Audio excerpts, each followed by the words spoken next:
комиссия керек, қолданыш керек. Мен сұрауым ГСНГ-да. Сіз айтып кетсеңіз, мына еркінен ажыратылған жарандар отырғандардың ар біріне бір суткасына қанша ақша қаралған?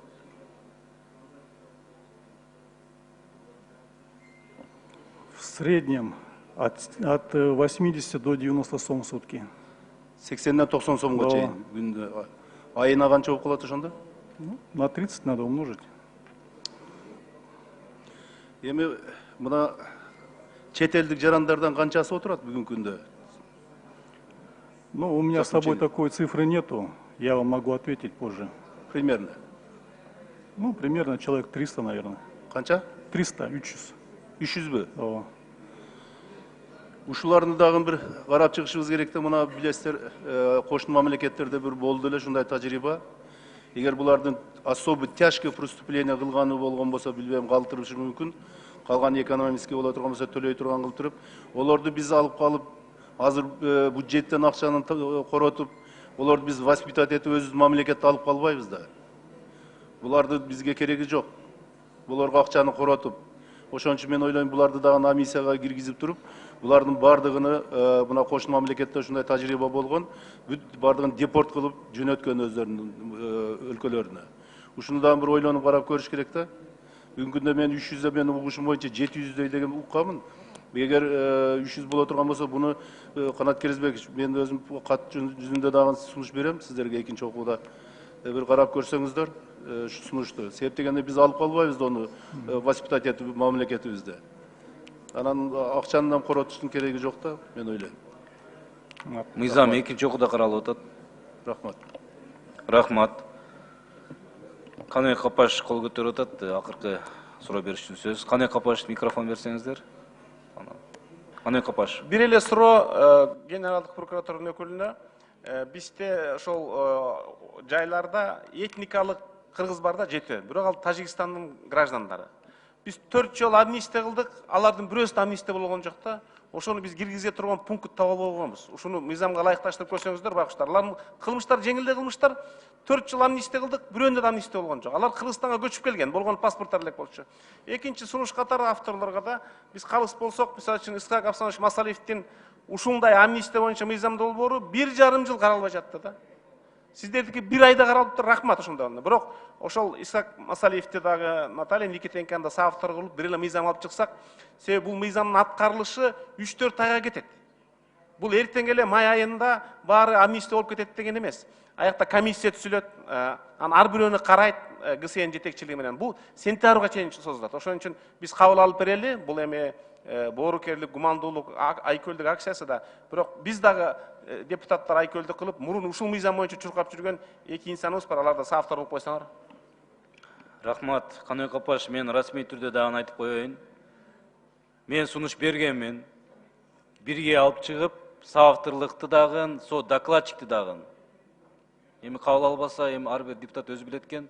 Наталья Владимировна, микрофон берсеңиздер, 20 секунд жиңтабастын оюн жана айтылган.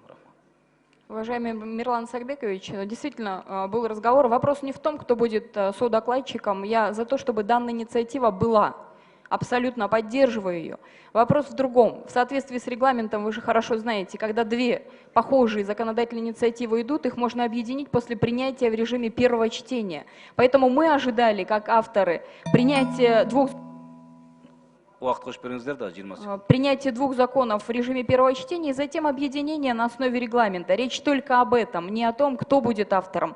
Мы считаем, что наш законопроект, он может улучшить действующий законопроект. Поэтому просим вернуть в режим второго чтения, объединить с нашим и учесть предложения, которые сейчас и депутаты дают, и прокуратура. Вы же видите, что много предложений, поэтому сейчас сразу во втором и в третьем чтении принять, на мой взгляд, рано. Рахмат, урматтуу депутаттар. Регламент боюнча баратабыз. Күн тартибинде бүгүн кароодо бир эле мыйзам долбоору. Биринчиден, экинчиден мыйзам долбоорлор биринчи окуудан кабыл алынгандан кийин экинчи окууда гана биригет.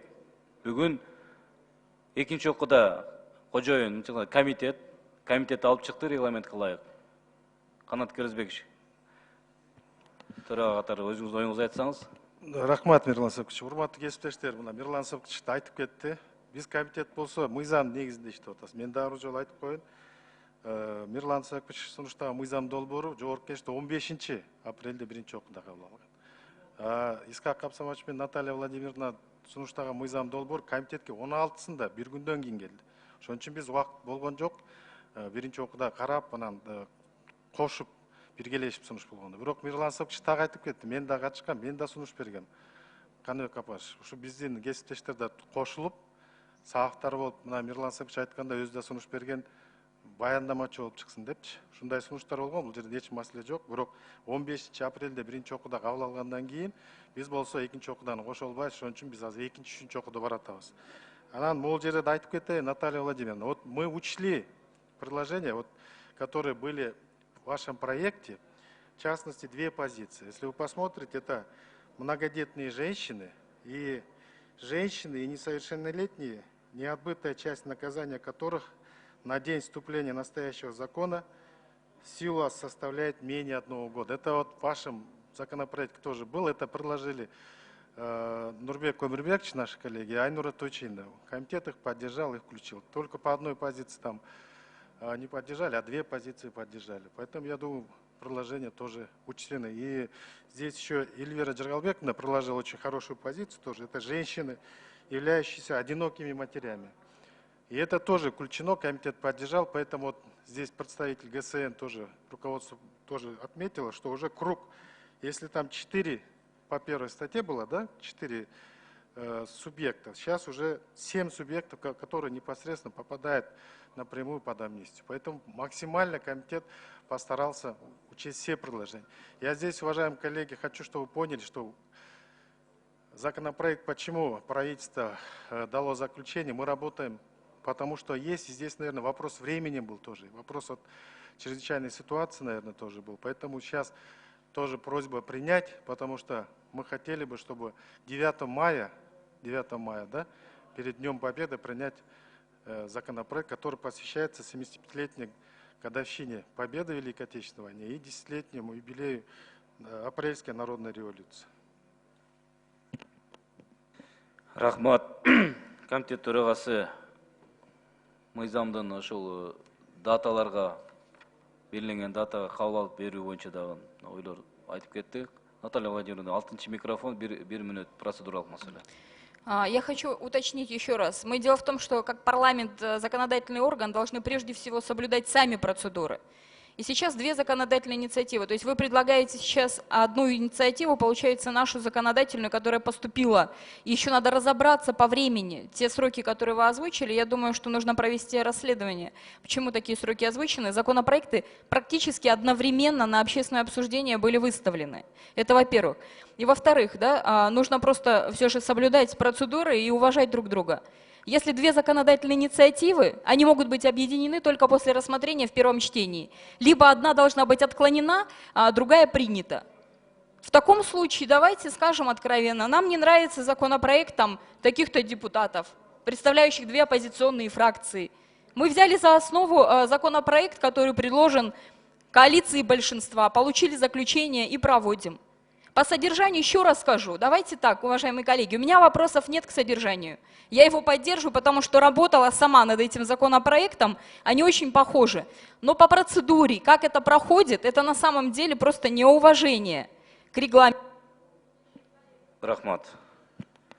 Комитет, Наталья Владимировна, все эти даты, они зафиксированы. Здесь все это открыто, есть электронная регистрация. Я отвечаю за комитет, мы в комитете строго по датам работали, и эти даты, они все открыты. Поэтому здесь у меня вопросов нет. Комитеттин ортосуна окуп койсоңуз, ушу менен жылы эл күн тартибине ылайык.